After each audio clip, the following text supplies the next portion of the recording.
Hello students, I am Dr. Kavita Gautam, Associate Professor in Home Science, राजकीय कन्या महाविद्यालय चौमू में मैं कार्यरत हूँ और गृह विज्ञान विषय में BA तृतीय वर्ष की छात्राओं को मैं नवजात शिशु के विषय में पढ़ाना चाह रही हूँ। ये आपके मदर एंड चाइल्ड केयर वाला जो होम साइंस का फर्स्ट पेपर है उसका हिस्सा है। नवजात शिशु जो होते हैं बच्चों, जन्म से लेकर 15 दिन या 1 माह तक के शिशु को हम नवजात शिशु मानते हैं। तो आज मैं आप लोगों को बताऊंगी नवजात शिशु में कौन कौन सी स्वास्थ्य समस्याएं हो सकती हैं, कुछ सामान्य स्वास्थ्य समस्याएं और कुछ खतरे के संकेत जब तुरंत चिकित्सक के पास जाने की आवश्यकता होती है। नवजात शिशु में जो सामान्य समस्याएं देखने को मिलती है ये है रोना। रोना वैसे तो बेटा एक सामान्य प्रक्रिया है। शिशु दिन में कई बार रोता है। जब भी उसको भूख लगती है, प्यास लगती है, वो गर्म लग रहा है, ठंडा लग रहा है, गीला है, तो बच्चा रोता है, क्योंकि वो रोने के माध्यम से ही अपनी जो भी तकलीफ़ है उसको अभिव्यक्त करता है। लेकिन एक सामान्य रोना होता है जिसको माँ तुरंत पहचान जाती है। और कभी कभी बच्चा जब बहुत ज़्यादा रो रहा होता है, असामान्य ढंग से रो रहा होता है, तो वो एक स्वास्थ्य समस्या का लक्षण होता है कि बच्चे को कोई तकलीफ हो रही है। तो ऐसा कुछ हो तो चिकित्सक का परामर्श लेना चाहिए। दूसरी समस्या है नैपी रैश। नैपी रैश क्या होता है बेटा? नैपीज़ क्या होती हैं?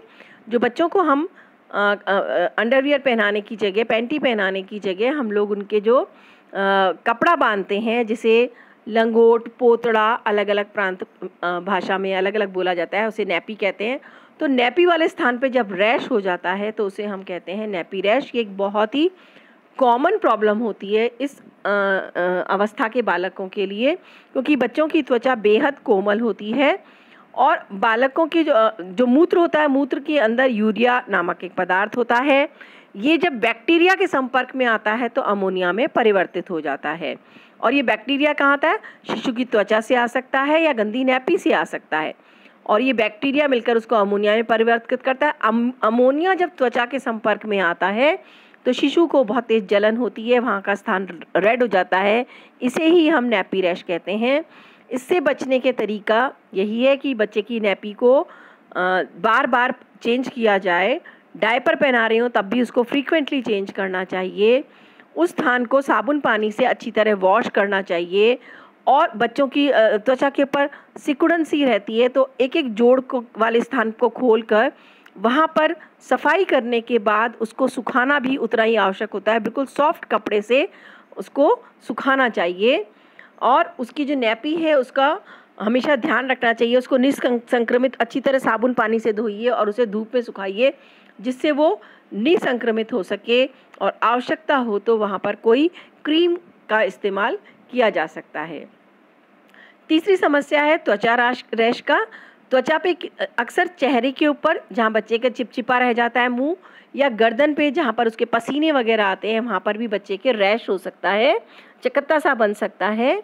और इसका भी कारण वही होता है कि पसीने की वजह से, नमी की वजह से वहाँ पर फंगस की ग्रोथ हो जाती है। तो उससे बचने के लिए शिशु को हमेशा सुखा के रखना चाहिए। अगली समस्या है वमन या उल्टी करना, जिसको हम सामान्य अवस्था में बच्चा थोड़ा बहुत दूध पलटता है। जब बच्चे को दूध पिलाते हैं तो दूध के साथ साथ वो बहुत सारी हवा भी अपने अंदर ले लेता है, और इसकी वजह से उसके अंदर उसको डकार दिलवाना आवश्यक होता है। तो बच्चे को कंधे पे लगाकर या उसको अपराइट पोजीशन में रखकर उसको हल्की हल्की थपकी दी जाती है, तो उसके गैस जो है वो बाहर निकल जाती है। उसके साथ थोड़ा सा दूध निकलता है, वो एक सामान्य चीज़ है। लेकिन अगर वो अत्यधिक मात्रा में दूध वापस बाहर निकल रहा है तो ये उल्टी या समस्या का स्वास्थ्य समस्या की श्रेणी में आ जाएगा। अगली जो समस्या बहुत कॉमन होती है बच्चों में, वो होती है कान दर्द। कान दर्द जो होता है किसी संक्रमण की वजह से हो सकता है। बच्चों में कान में संक्रमण बहुत ही कॉमन है। क्यों? क्योंकि बेटा हमारे कान जो है वो अंदर से कंठ से जुड़ा हुआ होता है, और कान और कंठ को जोड़ने वाली जो नली होती है, वयस्कों में तो वो तिरछी होती है, कान थोड़ा ऊपर और कंठ वाला सिरा नीचे होता है, लेकिन शिशुओं में वो बिल्कुल सीधी होती है। तो बच्चा अगर दूध वगैरह ले रहा है तो वो उसकी कंठ नली में चला जाएगा, तो उसके कान में संक्रमण होने के चांसेस बहुत होते हैं। तो अगर शिशु के वहाँ से वो बार बार कान को खींच रहा है, बहुत रो रहा है, या उसके कान से कोई द्रव निकल रहा है, तो उसके संक्रमण की निशानी है और ये एक समस्या होती है। उसको तुरंत चिकित्सक को दिखाना चाहिए।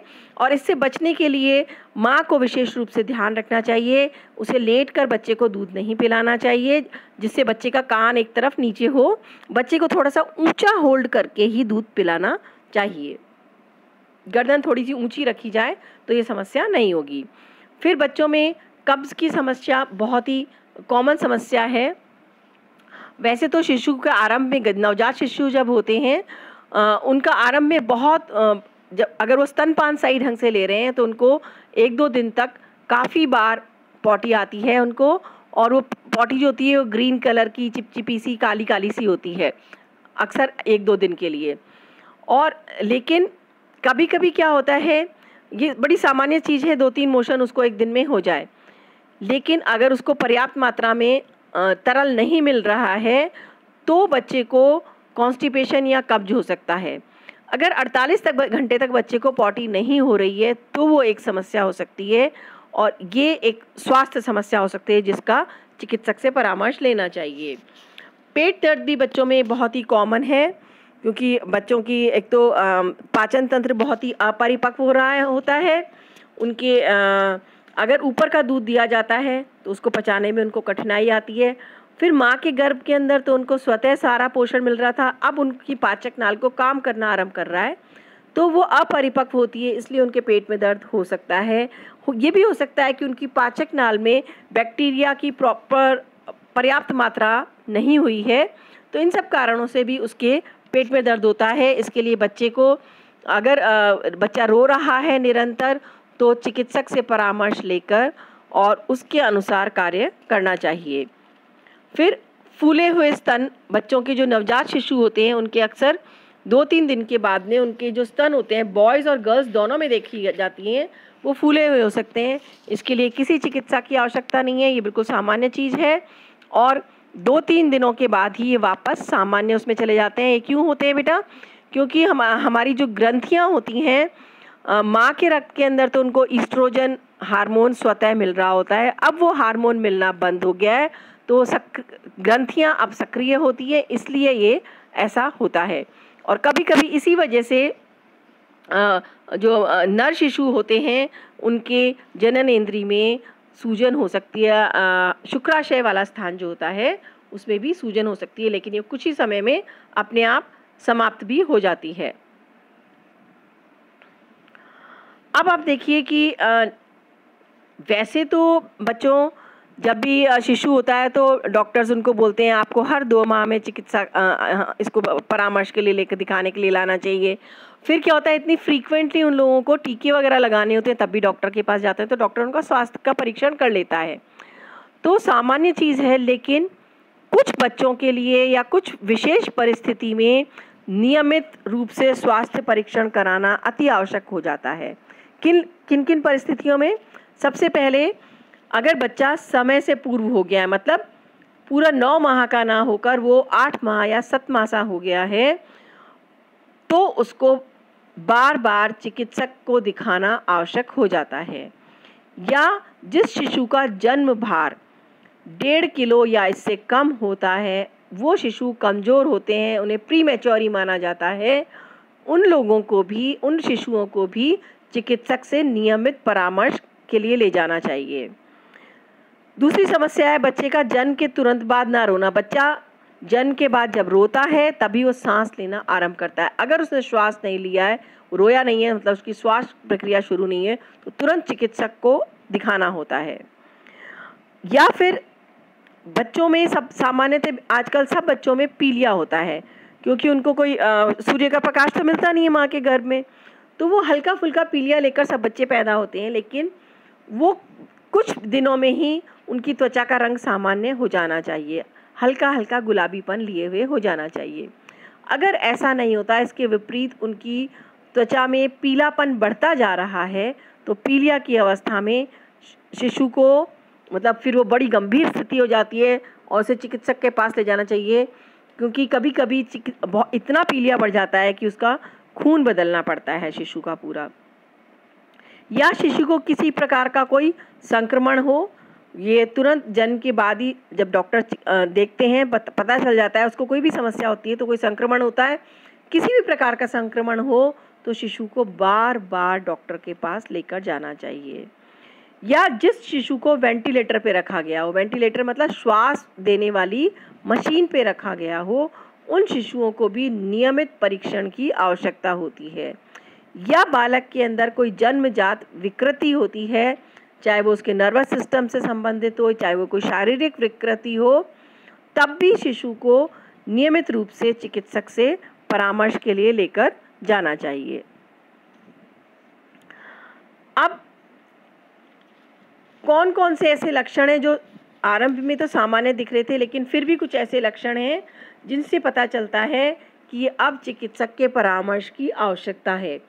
जैसे बच्चे का सामान्य व्यवहार, मिजाज जिसको लिखा हुआ है, अगर शिशु रोजमर्रा की तरह बिल्कुल सामान्य लग रहा है, खा पी नॉर्मल ढंग से रहा है, उसकी एक्टिविटी नॉर्मल है, सो रहा है, खुश है, मुस्कुरा रहा है, तो उसको कोई समस्या नहीं। लेकिन उसकी ये सामान्य दिनचर्या अगर ऐसी नहीं है, वो सुस्त पड़ा हुआ है, सोए जा रहा है, खा नहीं रहा है, पी नहीं रहा है, या निरंतर रोए जा रहा है, उसके मिजाज में कुछ बहुत ज़्यादा परिवर्तन नज़र आ रहा है, तो लगता है कि चिकित्सक से परामर्श कर लेना चाहिए। फिर उसके रोने के तरीके में बदलाव, जैसे सामान्य से ज़्यादा रो रहा है, या बहुत चुप कराने की कोशिश करने के बाद भी शांत नहीं हो रहा है, या बहुत तीखे स्वर में रो रहा है, तो हो सकता है उसे अंदर कोई पीड़ा हो रही हो, कोई तकलीफ़ हो रही हो। तो ऐसी परिस्थिति में चिकित्सक का परामर्श लेना बेहतर रहता है। अगर बच्चा कम रो रहा है, सामान्य थोड़ा बहुत तो बच्चे को रोना चाहिए, सो के उठता है तो रोता है, उसके नैपी बिस्तर गीले हो गए तो रोता है। अगर सामान्य से कम रो रहा है लेकिन फिर भी नाखुश लग रहा है और बिल्कुल सुस्त पड़ा हुआ है, उसमें मतलब रोने की भी हिम्मत नहीं हो रही है, तो उसे तुरंत डॉक्टर को दिखाना चाहिए। इसी तरह से भूख के आधार पे भी माँ अंदाज़ लगा लेती है। ये हर शिशु के लिए अलग हो सकता है, पर जब बालक को भूख लगती है तो बड़े उत्साहित होकर जोर जोर से दूध पीता है। अगर शिशु स्तन या बोतल चूसने पर जल्दी से थक जाए, पी नहीं पा रहा है, बिल्कुल सुस्त पड़ा हुआ है, तो इसका मतलब उसे कोई समस्या है और चिकित्सक के परामर्श की आवश्यकता है। इसी तरह से दूध पलटना, जैसे मैंने आपको पहले ही बताया था, सामान्य ढंग से दूध पलट रहा है, ठीक है। अगर अत्यधिक पलट रहा है या उसका जो दूध पलट रहा है उसका रंग परिवर्तित है, पीले रंग का है, हरे रंग का है, तो ये बहुत गंभीर संक्रमण की निशानी है और तुरंत चिकित्सक से परामर्श लेना चाहिए। सबसे महत्वपूर्ण, अगर बालक को सांस लेने में जरा भी तकलीफ नज़र आए, तो मतलब उसकी सांस लेने की प्रक्रिया आपको अस्वाभाविक लग रही हो, सांस लेने में कठिनाई हो, तो डॉक्टर से संपर्क करना चाहिए। नेक्स्ट है उनके पेट में कुछ गड़बड़ हो, जैसे कैसे पता चलेगा? उनकी असामान्य मल प्रक्रिया है, जैसे मैंने आपको पहले बताया था कि शिशु सामान्यतः अगर वो एक दिन में 2-3 बार जा रहा है आरंभ में तो कोई समस्या नहीं है, वो 2 दिन तक नहीं जा रहा है, मल त्याग नहीं कर रहा है तो भी समस्या नहीं। लेकिन अगर इससे ज़्यादा हो जाता है या उसको बहुत पतले दस्त हो रहे हैं और उसके मन में खून, श्लेष्मा, जिसको हम कहते हैं पस टाइप का दिख रहा हो या गाढ़ापन लग रहा हो जेली के जैसा, तो डॉक्टर से संपर्क करना चाहिए। इसी तरह से उदरशूल या कोलिक जो होता है बेटा, बच्चा बड़ी निरंतर बड़ी तीखी आवाज़ में रोते जाता है, आपको समझ ही नहीं आएगा कि बच्चा क्यों रो रहा है, कोई प्रत्यक्ष कारण नज़र नहीं आता है। तो इसके बारे में विशेषज्ञों का कहना है कि सामान्यतः ये जब पाचक नाल में कोई समस्या होती है तब बच्चे इस तरह से रो रहे होते हैं। और हमारे घर में घरेलू नुस्खे बहुत से किए जाते हैं, जैसे बच्चे की नाभि के आसपास हींग लगा दिया, उसको डकार दिलवा दी, गैस पास करने के कुछ तरीके करते हैं। अगर ये तरीके असफल हो जाते हैं तो शिशु को चिकित्सक के पास ले जाना चाहिए। इसी तरह से अगर शिशु के शरीर में पानी की कमी का कोई भी लक्षण दिखाई दे रहा है, कैसे पता चलेगा? जैसे शिशु कम से कम दिन में 6 बार कम से कम पेशाब करना चाहिए उसे। अगर शिशु बहुत उनींदा सा है और ना तो सूसू ढंग से कर रहा है, ना तो वो मूत्र त्याग कर रहा है, ना वो मल त्याग सही ढंग से कर रहा है, या उसके मल में ईंट के रंग के जैसे धब्बे या क्रिस्टल दिखाई दे रहे हैं, तो शिशु को डॉक्टर को दिखाना चाहिए। अब कुछ गंभीर मैं बता रही हूँ, कौन कौन से लक्षण हैं जो बिल्कुल गंभीर संकेत हैं, खतरे की निशानी है और तुरंत शिशु को चिकित्सक के पास लेके जाना चाहिए। ये है शिशु सामान्य आहार ना ले रहा हो, जितना वो दूध पीता है, स्तनपान कर रहा है और वो नहीं ले रहा है किसी भी तरह से, तो ये निशानी है कि बालक बहुत बीमार है। उसे सांस लेने में तकलीफ हो, जी हम पहले भी कवर कर चुके हैं। इसके अलावा शिशु जब सामान्यतः प्रसन्न होता है बड़ी अच्छी कूइंग साउंड्स निकालता है, प्रसन्न होकर गर्गलिंग साउंड्स निकालता है, लेकिन इसके विपरीत वो घुरघुराने की सी आवाज़ निकालता है, तो वो ये भी दर्शाता है कि शिशु को कोई तकलीफ हो रही है। वो बिल्कुल सुस्त पड़ा हुआ है या अचेत हो गया है, तो ये भी एक खतरे का निशान है। शिशु का शरीर ऐंठने लगे, मतलब उसको दौरे आने लग जाएं। दौरे आने क्या होता है बेटा, मस्तिष्क में कुछ विसंगति हो जाती है। मस्तिष्क में, हमारे मस्तिष्क और शरीर के अंदर बिल्कुल उसी तरह से जैसे बिजली का करंट नहीं फ्लो होता है, ऐसे ही तारों नर्व्स के माध्यम से करंट फ्लो होता है, उसमें कहीं व्यवधान होता है तो शिशु का शरीर ऐंठने लगता है, हाथ पैर अकड़ जाते हैं, काठ की तरह बच्चे कर लेते हैं। तो ये भी ये बहुत गंभीर संकेत होता है, तुरंत चिकित्सक के पास लेकर जाना चाहिए। फिर शिशु के शरीर में सामान्य हरकत ना हो। सामान्य हरकत मतलब जैसे वो हाथ पांव चला रहा है, एक्टिविटीज़ जो कर रहा है वो नहीं कर रहा है, या केवल छेड़ने पे हरकत करता है फिर वापस हो जाता है, सुस्त पड़ा रहता है, कोई वो नहीं कर रहा, तो ये भी निशानी है कि कोई खतरे वाली बात है। वैसे तो आपके इसमें लिखा हुआ नहीं है बेटा, एक चीज़ और मैं बताऊंगी, सिड्स नाम कर भी एक समस्या होती है, सडन इन्फेंट डेथ सिंड्रोम। मतलब शिशु अच्छे भला सुलाया है और सोते सोते ही उसकी मृत्यु हो जाती है। उसका एग्जैक्ट कारण तो पता नहीं है, लेकिन ऐसा मानते हैं कि शायद शिशु कभी कभी सांस लेना भूल जाते हैं, वो इतनी गहरी नींद में चले जाते हैं कि सांस लेना भूल जाते हैं।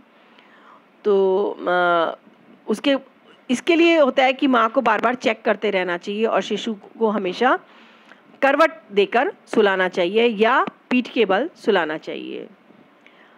इसके अलावा जो खतरे का निशान है वो सांस के साथ छाती का असामान्य रूप से अंदर धंसना। अंदर जैसे आप बहुत गहरी सांस लेते हो तो हमारी छाती अंदर धंसती है ना, अगर बच्चे का ऐसा लगता है तो तुरंत चिकित्सक के पास ले जाना चाहिए। बुखार बेटा, सामान्य टेम्परेचर हमारा 37 डिग्री सेंटीग्रेड होता है, 38 डिग्री सेंटीग्रेड तक कोई समस्या नहीं है, लेकिन अगर 38 डिग्री सेंटीग्रेड से अधिक होता है तो तुरंत चिकित्सक के पास जाना चाहिए। इसी तरह से शरीर का ठंडा होना, बच्चे का शरीर बिल्कुल ठंडा लग रहा है, छूने से आपको उसके हाथ पैर वगैरह बिल्कुल ठंडे पड़ते हुए दिखाई दे रहे हैं, बेटा ये बहुत ही गंभीर लक्षण होता है। ये इस बात को दिखाता है कि शिशु के शरीर में ऑक्सीजन की कमी हो रही है और उसे तुरंत चिकित्सक के पास ले जाना चाहिए।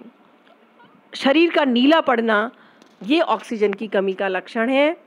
जब ये ऊपर का शरीर ठंडा पड़ता है तो नीला भी पड़ने लग जाता है, तो इस अवस्था में शिशु को शरीर को रब करके गर्म करने की चेष्टा करनी चाहिए और जितनी जल्दी हो सके उसे चिकित्सक के पास ले जाना चाहिए। इसके अलावा बालक अगर मूत्र त्याग नहीं कर रहा, तो अगर वो 48 घंटे तक मल विसर्जन नहीं कर रहा, तो इसके अलावा अगर उसके गर्भनाल से, जहाँ उसकी नाभि पे लगा हुआ रहता है बेटा, कुछ दिनों में सूख के वो अलग होती है, उस जगह से कोई चिपचिपा स्राव निकल रहा हो, बदबू आ रही हो या रक्त निकल रहा हो, तो ये भी एक गंभीर लक्षण है, तुरंत चिकित्सक के पास जाना चाहिए। उसका पीलिया बढ़ता हुआ दिखाई दे रहा है, जैसे हाथ पैर आँखों के सफ़ेद भाग में देखें, उसका पीलापन दिन पर दिन कम होना चाहिए, हल्की हल्की धूप वगैरह दिखाई जाती है, लेकिन उसका तरीका होता है बच्चे की आँखों को ढक के फिर हल्का हल्का बच्चे को सुबह सुबह की धूप में दिखाया जाता है, तो उसका पीलापन कम होना चाहिए। अगर वो बढ़ रहा है तो चिकित्सक को दिखाने की आवश्यकता है। और सब तरह के प्रयास करने के बावजूद अगर बच्चा अत्यधिक रोए जा रहा है और माँ उसको चुप कराने की कोशिश कर रही है, सब प्रयास आपके निरर्थक हो रहे हैं, तो बच्चे को कोई गंभीर प्रॉब्लम हो रही है, तुरंत चिकित्सक को दिखाना चाहिए। इसके अलावा अगर बालक में कोई जन्मजात विकृति है, चाहे वो शारीरिक हो, चाहे वो मानसिक हो, न्यूरोलॉजिकल प्रॉब्लम हो, अगर पता चल गया है, चिकित्सक बता देते हैं, तो ऐसे शिशु को भी तुरंत शिशु को दिखाना चाहिए। बच्चा आपका उदासीन सा है, किसी चीज़ के प्रति प्रतिक्रिया नहीं दे रहा है, या उसके शरीर में कोई विकृति है, पैर टेढ़े वगैरह हैं, तो तुरंत चिकित्सक से परामर्श करने की आवश्यकता होती है। तो ये कुछ खतरे के लक्षण हैं जो शिशु के दर्शाते हैं कि उसे चिकित्सकीय परामर्श की आवश्यकता है। हमारा ये चैप्टर बच्चों यहीं ख़त्म हो रहा है। अब हम नेक्स्ट क्लास में मिलेंगे।